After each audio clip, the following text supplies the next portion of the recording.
Hey y'all, welcome to Soccer for Us. I'm Bart. Glad you could join me on this episode. This is the preview for the U.S. men's national team versus Sweden match.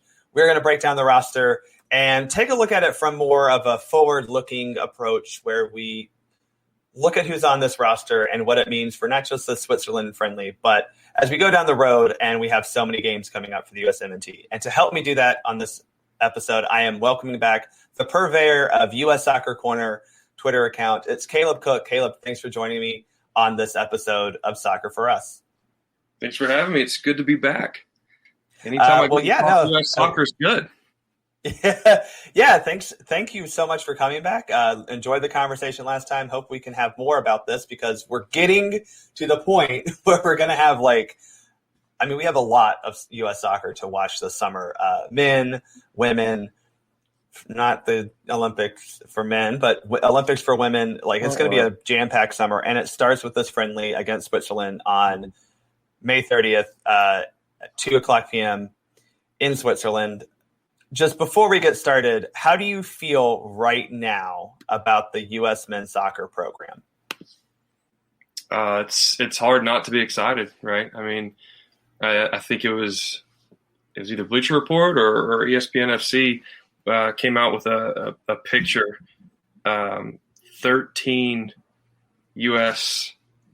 Players with titles in Europe. I mean, yeah, that's incredible. I think I believe it's U.S. Keeper on Twitter showed that the next highest amount of European trophies won was I think 8. And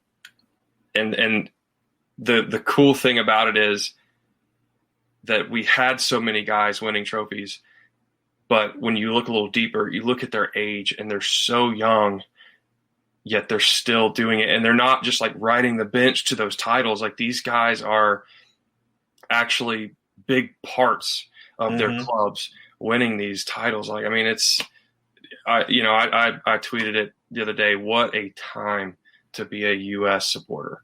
It's incredible. It really is. Yep. So you mentioned all those trophies that were won in Europe. We still have another one coming up in the weekend that someone's going to win. A U.S. player will win a Champions League. That is really exciting. A U.S. player to actually be able to lift a Champions League trophy, get that medal. That is incredible. It is obviously I think that's the pinnacle of club football, and to be able to lift that would be amazing for either Zach Steffen with Man City or Christian Pulisic at Chelsea. But that said, they're not here for the Switzerland roster. So for the Switzerland match, the roster looks a little.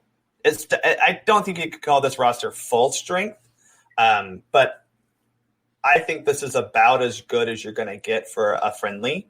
And I don't know. I feel really good about not only where U.S. soccer is right now, but I really feel good about, for the most part, this is a general statement, not a comprehensive statement. But I feel really good about where the player pool is.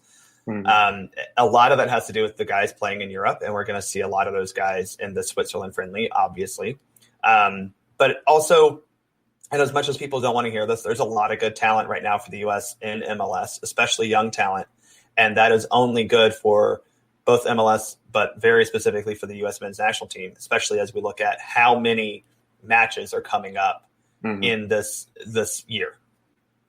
Oh, the depth it's so important. And I don't understand why so many guys are, they're hating on the MLS talent pool. Who cares where they're at? You have to. You can't be a real U.S. soccer influencer if you don't.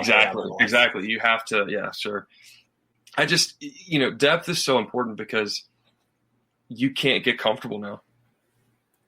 Right. When you've got a 16, 17, 18-year-old kid nipping your heels constantly, you cannot rest. You've got to keep pushing. You've got to continue to get better. And then you see all these guys, we've got guys in Juventus, Barcelona, Chelsea. You've got guys at the biggest clubs in the world. So all that's doing is pushing the younger kids to, okay, hey, if I'm going to play at all, if I have a chance at all, I have got to get to these bigger clubs. So all it does is just push each other constantly. And you look at France. You want to talk about depth? I heard a stat saying something about like, we get excited because we have we had 12 guys in the Champions League this year or something like that. Yeah, so I think they it was have, between they all have like 70. They have 76. Like, you want to talk about depth? That's where I want to go. But hey, we're a little ways off of that. But where we're at right now, it is so hard not to be excited about that. Yeah, and I think we talk about all this really, this excitement, and we're really positive on the state of the program. And I do think that there's absolutely a whole lot to be excited about. I do want to temper expectations a little bit for this U.S.-Switzerland match, just because it's a friendly. I do not think Gregg Berhalter is going to – he may put out as first choice of a lineup as he can. Those guys aren't going to play for that long because you have a match in 4 days. Now, yes, this is supposed to, quote, mimic the cadence, I think is the word that Gregg Berhalter used. Yep. The cadence of a World Cup qualification window. This is supposed to be a proxy for what they would normally have been a club game for these European guys at their European clubs. So that's why we're playing this match in Europe before that. This is my biggest qualm with Berhalter, and this is my biggest pain point, is that he's so thoughtful and cerebral and always trying to, he's always trying to experiment. Everything is a fact-finding mission for him, which is cool. Right. I think that helps in a lot of ways, but this is one of those where I'm like, yeah, I get that, but I'd rather go win Nations League. But nonetheless, we're playing this match against Switzerland, and we've got 27 guys on this roster. U.S. Soccer called it a training camp roster, so I do think that is important to distinguish. This is just basically a training camp in Europe to get guys at the end of their club season together and acclimated with each other again. And at the end of the day, with 27 guys, only 17 can play. A lot of these guys won't play, but it's nice to see all these guys in Europe for the most part. Most of these are European players, be able to come in and get a training camp together like this. Yeah, I think it's important for Gregg to see some of these young guys. And, you talked about you don't think he's going to probably put out a first choice team. I don't have any insight to that. I just don't know. It doesn't make sense to play your first choice guys 90 minutes in a friendly especially when you're missing a few first choice guys anyways. Right. Yeah. So I think what you're talking about, where he's always looking for it's always like he's like on a fact finding mission. I think he's going to look at this to test some of the guys that maybe are on the bubble for him, because this is some of the best competition we've had in 3 years, something like that, 2-3 years. Yeah. This is going to be the first real actual competitive match we played since 2019. And even that was with some not great players. This will be the best. I think this is the best accumulation of U.S. talent we've had since the 2017 World Cup qualifiers. Mm-hmm. Well, I think he's going to use this Switzerland game to test some guys out. He wants to see what he has, and there's a few guys he's seen in training. Maybe they had a few minutes during the friendlies, a couple months back, but to see them again in a camp and then against actual competition, because like you said, Switzerland's probably not going to put their best lineup out, but I bet they're going to play. I'm not sure, just because they're playing us in Liechtenstein to get ready for Euro. So I don't know what their approach is going to be, because you could either go full on, you're playing your best players to make sure they're getting ready, or you're just playing a bunch of guys to make sure they're playing together. Again, just getting used to that system and just getting used to each other before you go play in a tournament like that. I think that's what it's going to be. I think it's more an exercise, if you will. Yeah. For both teams, because both teams are playing a very important regional competition. Exactly. So let's talk about this roster. Let's go through it real quick, and then we'll have some hot takes, I guess, if you will, after we go through the roster. So goalkeepers: Ethan Horvath, Chituro Odunze, and David Ochoa. All three of these guys are no strangers to the U.S. program, but David Ochoa is getting his first call up to the senior men's national team. Defenders, John Brooks, Reggie Cannon, Justin Shay, which we will talk about him, Serginho Dest, Mark McKenzie, Matt Miazga, Tim Ream, Brian Reynolds, Anthony Robinson, and DeAndre Edlin. The only new guy there is Justin Shay, who is a youth product of Bayern Munich and FC Dallas. Very promising. We'll talk to him. We'll talk about him after this, but we do want to mention that he's very young, very promising. Excited to see what happens. I don't know if he'll play, but excited to see what happens with him. Midfielders, Kellen Acosta, Tyler Adams, Julian Greene, Sebastian Lletget, Weston McKennie, Yunus Musa, Jackson Ewell. And then up top, your forwards are going to be Brendan Aronson, Daryl Dike, Matthew Hoppe, Gio Reyna, Josh Sargent, Jordan Siabachu, and Tim Weah. Now, we are recording this on the Monday that the Nations League roster dropped. We'll talk about that in our next podcast episode. But just to kind of run through this, this roster had no bearing on Nations League whatsoever. Obviously, a lot of these guys were in that provisional roster for Nations League. So as soon as I saw their names on this roster for this match, I was like, okay, cool, they're going to Nations League. It wasn't a surprise when that roster drops today on Monday. But this roster, training camp roster for the Switzerland match, like we said, it's kind of an exercise. It's Gregg getting used to guys, bringing in new guys, a couple of them, specifically looking at Jordan Greene and Justin Shay, about just brand new, as well as some others to get them back into camp. But four of these guys weren't going to go to Nations League anyway. They weren't on the provisional roster, so Odunze, Shay, Greene, and Hoppe just weren't going, and then there were going to have to be some cuts after that to make room for Christian Pulisic and Zach Steffen, who are obviously not going to be playing in this game because they have a very important match to play on Saturday before this game. It's a little game. No big deal. So they're in the Champions League final. They're not on this roster. So not a surprise they're not on this roster. That's fine. But your overall thoughts when you saw this roster for the Switzerland match, what was your initial reaction? Because everyone has that first reaction like, but like Twitter was weirdly like not enraged. Right. Well, I think everybody understands Pulisic, Steffen, right? But then I think anything negative was outweighed by bringing in Justin Shay, because there was a little bit of talk about Germany, hey, maybe come be a part of here. So he holds the German passport. He's expressed that he wouldn't be against playing for either country. And who wouldn't?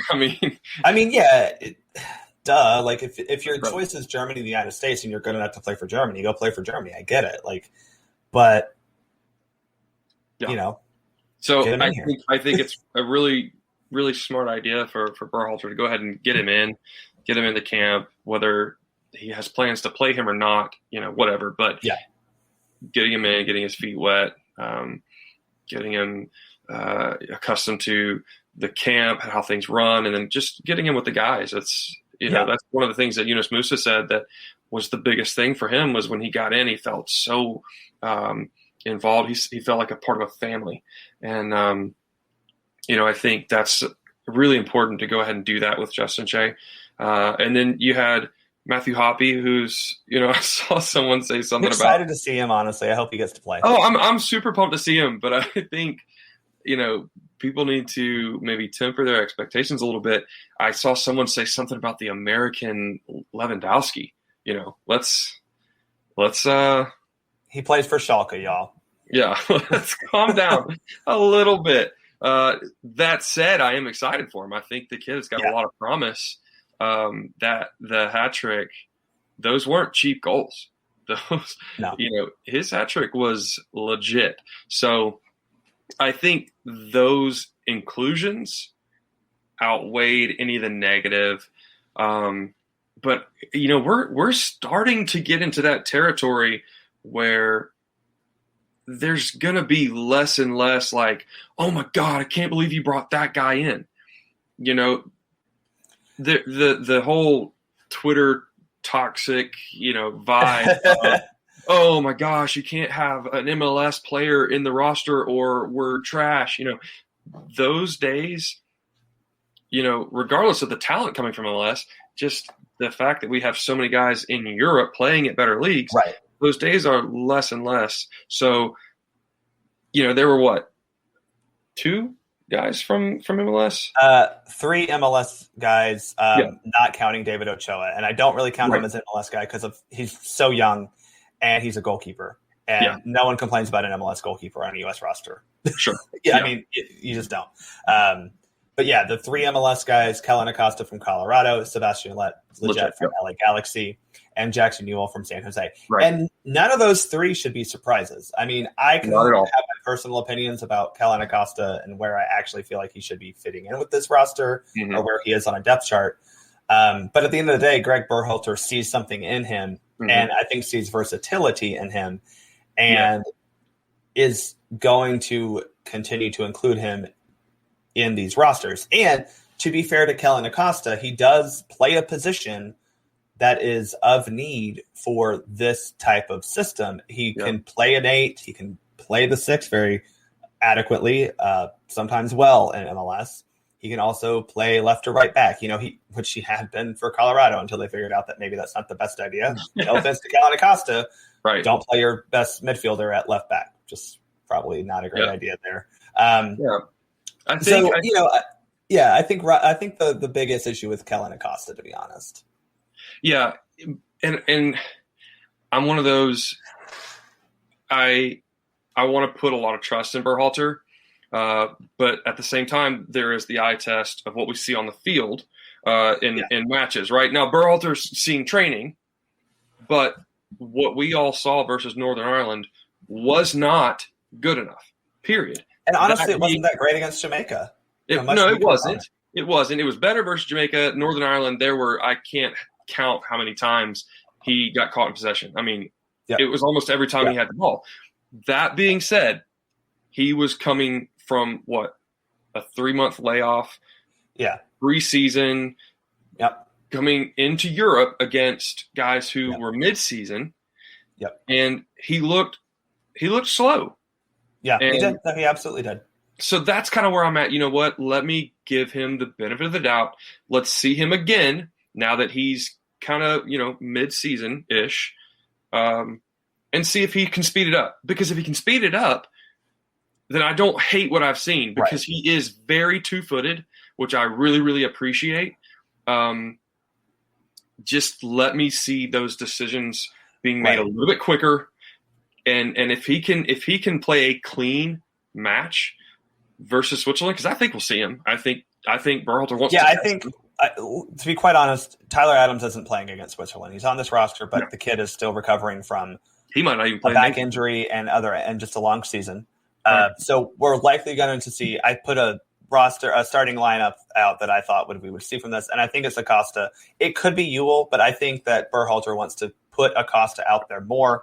So he's more, to your point, he gets up to speed and he gets more used to playing in the system because ultimately that will be better for the team as a whole. Jackson Newell has had plenty of time in this system and has had time in the system this year to get used to it. So, I don't think it'll be Ewell. I think they'll both play because I don't think he would, I don't know why you'd spend 90 minutes for one guy in that position. Mm-hmm. But just telling everyone right now, Tyler Adams is very unlikely to play this because he is still recovering from injury, and we don't want to risk that. Yeah, we need him. You risk that for the Mexico game in the final. Let's wrap him in bubble wrap and keep him safe until World Cup qualifiers. That's what we need him for.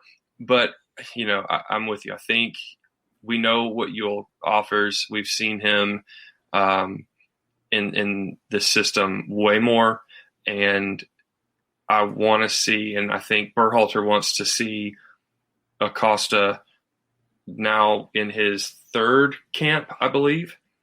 Yeah, he was there for that December camp, and then he got called up for the that January friendly against Yeah, this is fourth camp. That's right, because that's the January, right. You're right. He was December and January. They run together. I'm sorry. Yes. They're the same You're camp. right. It was a weird MLS camp against a team that's not very good. Yeah. It was like, hey, his fourth camp. Yeah.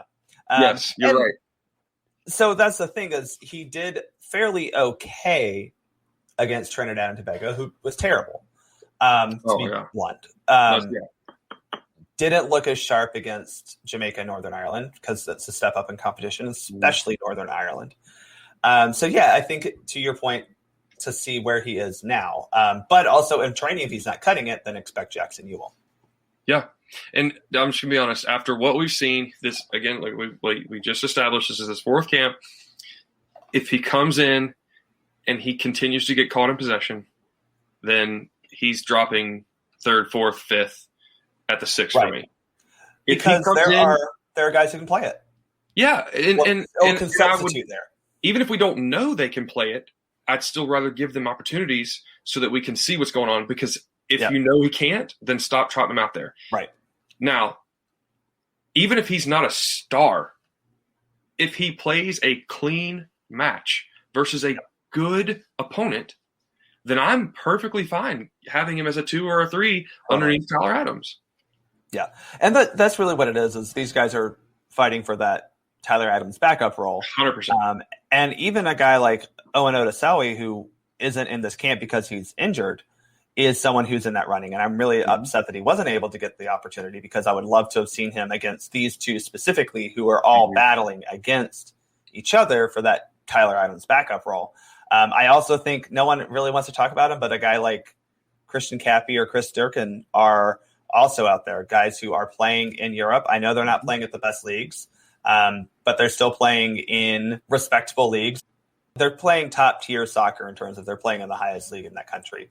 But I'm with you. Kellyn Acosta gets this camp for me to actually make a decision about him because I remember back when he was at FC Dallas and 17, 18 years old, and it was like, okay, this kid has potential. Yep. And I think people are holding it against him that he hasn't gone to Europe and he never really seemed to look for that. His big move was from FC Dallas to Colorado. Yep. And I think people are holding that against him a little bit. They are. And, and there's also that MLS stigma. I say all the time, if Sebastian Lletget was playing for a mid-table Bundesliga team, which he absolutely could, he has the quality and the talent. He started at West Ham. It's like at this point now he is a better player than where he was then. But he still gets all the hate. Like when he gets called in, Twitter loses their mind. Oh my God, Lletget, why does he keep getting called? Because the dude can play. That's why he's getting called in. He plays well in the Berhalter system. He has performed well every time he stepped on the field for the US. He really has. Like that's my thing. If you see a guy, I don't care where he plays. I don't care where his club is. Yeah. When he's in camp, does he look the part? Yes. Okay. Yeah. And speaking of, guys who get a lot of hype because they play in Europe, let's switch the conversation to Julian Greene, who, in my opinion, was a surprise call-up. Not because I don't think he hasn't earned it, because he's played well in the second Bundesliga for Greuther Fürth, who sealed promotion to Bundesliga. So congrats, you're now a Bundesliga player. Yeah, you're on the same level, in my opinion, as where Matthew Hoppe is. And congrats, that's great. But you've been in the second Bundesliga for a long time.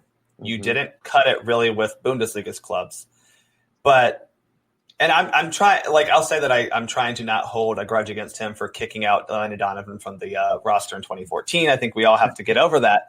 But I understand the desire to look at a guy who plays in a random division or a lower division in Europe and go, oh well, he's obviously better than an MLS guy.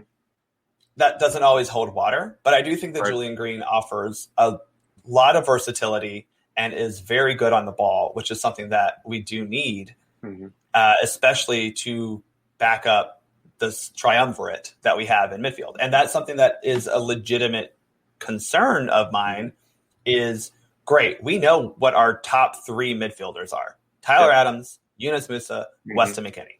That's our starting midfielder if everyone's healthy. Who's after that? Right. Sebastian Lletget. I like him. Don't know if he's the guy I want starting against Mexico.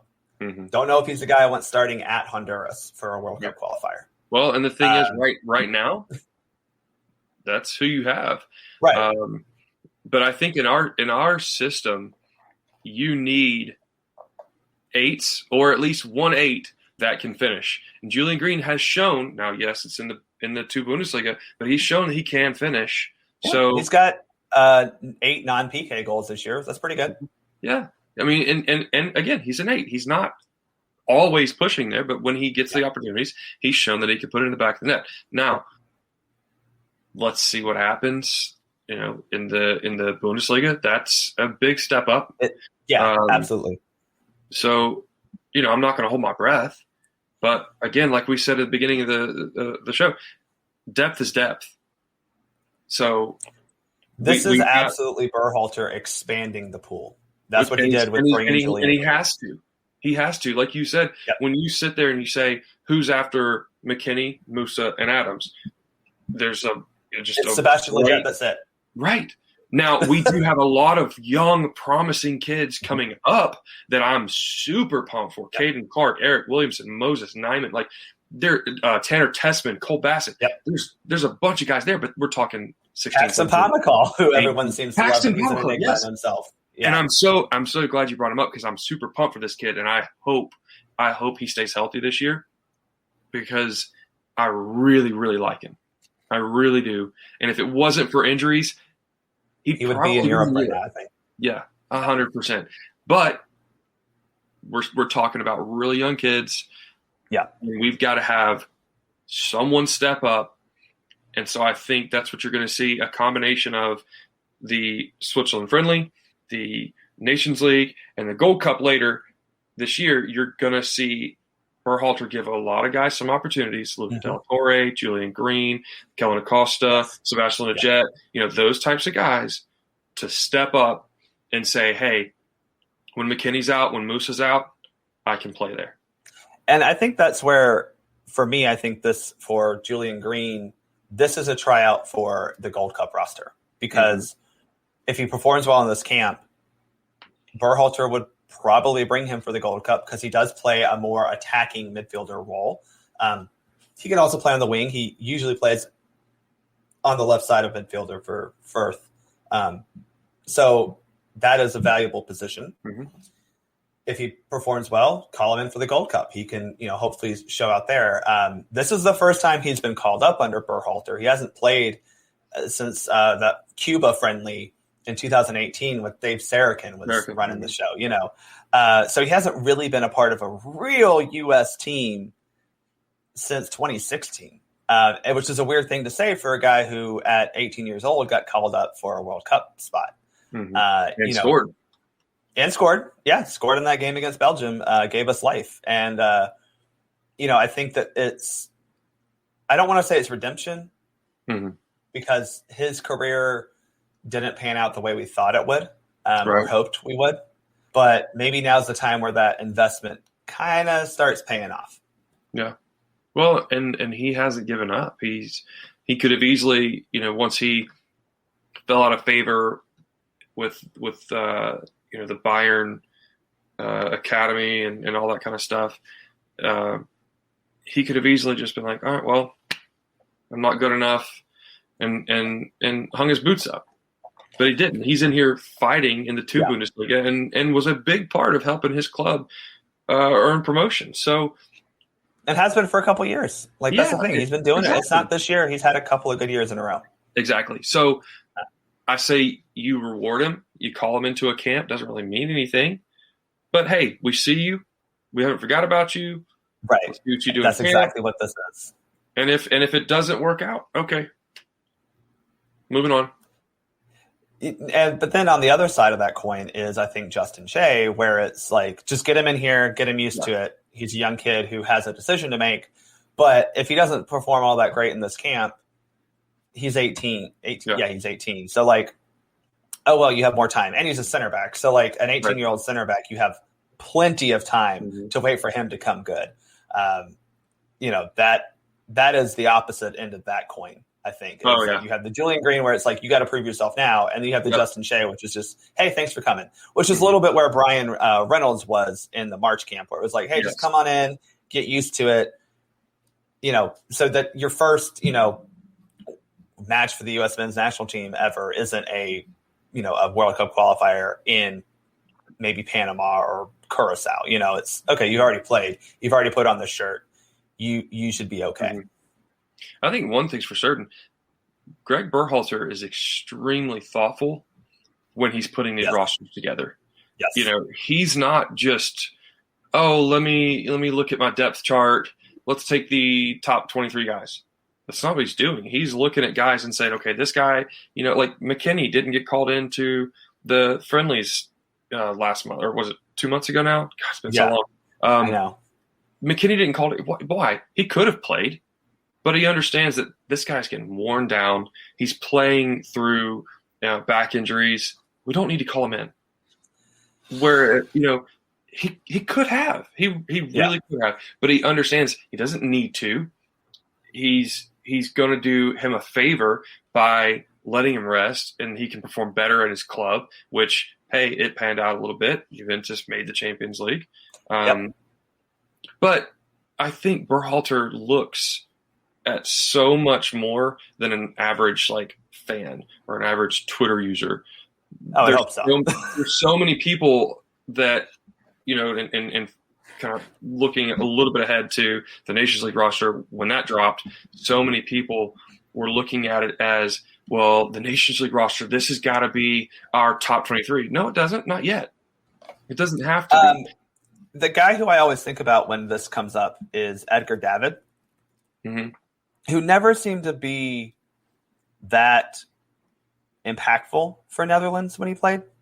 He had a very long career with his national team, but for as long as of a career as he had, he really didn't play that often for Netherlands because it was one of those where, does he fit what they're trying to do?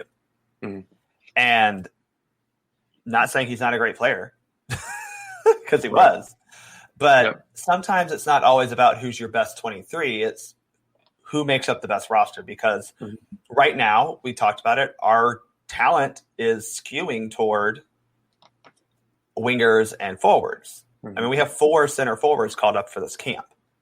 You're not taking 4 center forwards to a competitive you're not taking we're not, spoiler alert, we're not taking 4 center forwards to Nations League, but you're just not going to, period. You don't take 4 center forwards when you only play a system with one guy to any competitive tournament. So, that's the problem is, our center mids are not as deep. And specific to this camp, would I have liked to have seen Luca De La Torre brought in? Yeah, because I think he showed something pretty cool in March. Oh, yeah. But if this is still about preparation for Nations League. And if he didn't see Luca De La Torre as an option for Nations League because he plays more consistently with where McKinney and Musa play, as opposed to a 6, really, then why bring them in? Right, because he's not going to get a lot of time, which I think we're going to see a lot of guys. It's not a service to the player. Right. I think we're going to see a lot of guys where we might be looking at these rosters thinking, oh, man, where's he at? Well, where's he at? I think a lot of those guys are going to get a lot of run out during the Gold Cup. Because he's looking, and like I was saying, with him being so thoughtful with his selections, he's looking at who are my best collection of players here. He's looking at the context of club, country, injury, time. Am I wearing this guy down? He's looking at all that. So he's making selections now saying, okay, I like this guy a lot, but he's not going to play that much.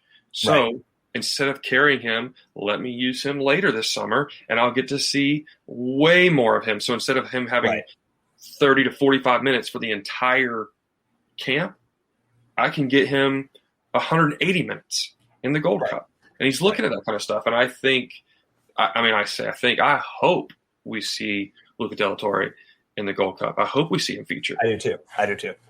Because we've got to find that depth, because Nations League's important, but Berhalter said it over and over and over again. What is our job? Or, I say our, that's what he's saying. What is his job? What is the U.S.'s job? To qualify for the World Cup. Right. At the end of the day, that is his biggest goal. Which is why this window is mimicking that World Cup qualifying window, and why he's still in an experimenting and a fact-finding mission. He's still experimenting with things to be like, we're doing this because of this reason. And it's like, I'll say that I'm a little tired of it. I'm like, I get you, Greg, but like, can we win a damn trophy, please? Like, do that this summer.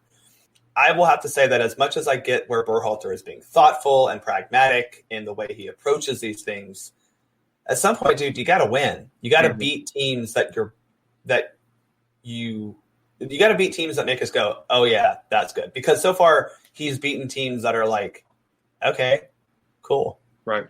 It's great to see us beat Trinidad 7-0 and El Salvador 6-1 or whatever, but they weren't good, they're just flat out not good. So I'm hoping that it's not going to start with this friendly, but I'm hoping this friendly is the start of Berhalter understanding that winning has to happen now because you're going to run out of time before you can win. Well, I think it's an important summer. The pressure's on Berhalter. Yeah, we want to win because this is the best group of players. Like even this 27-man roster for Switzerland, people are complaining about certain players. I'm like, those players are still better than anything we've had and in a long time. This entire roster, top to bottom, is better than any other roster. Nick Diskerud to a World Cup. Yep. Like we took Jonathan Bornstein to a World Cup. Oh my God. No offense to Jonathan Bornstein, but like it's just that's the thing. Is like if Kellen Acosta makes a World Cup roster, sorry to talk about this, people out there, I'm not going to look at it and go, wow, that happened. I'm like, well, I guess, it's going to be, and that's just where we are. To your point earlier, it's just so hard to be super upset because all these players are still pretty good. Well, we were looking at a roster where if one of your starting 11 gets hurt, you're screwed. And we're not. We still have that a little bit in midfield, I will say. Right. There's a little bit, but I think in the next 2 years, by the time we get to the World Cup, you've got some of these guys that are 18, 19 in that area. In the next 2 years, I think they're going to be there. Right. Well, and I think right now, as we sit here and we look at this Switzerland roster with the probability that Tyler Adams won't play, I think that's definitely one position in which we don't. If Tyler Adams isn't playing, I'm concerned. Mm-hmm. The only other position that I feel that way is center back, specifically John Brooks. If John Brooks isn't playing, I'm going to be concerned. Just because no one else has played behind him. And I'm going to go on a tangent about Aaron Long with this because